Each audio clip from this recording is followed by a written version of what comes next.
Okay.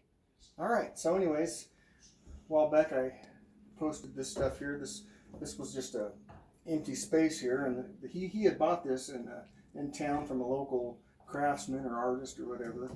And he said, man, he wanted a vanity here that he could put a 5-gallon bucket in, and we didn't have a lot of room.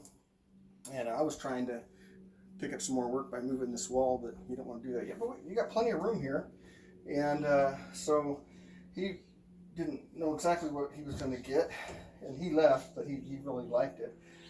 Left us in his house here and took off.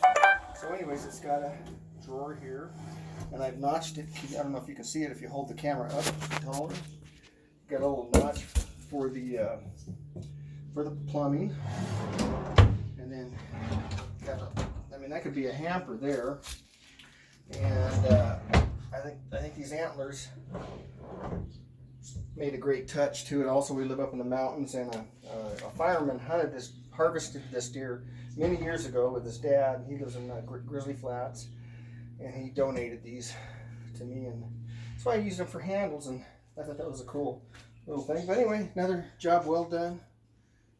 Thank you.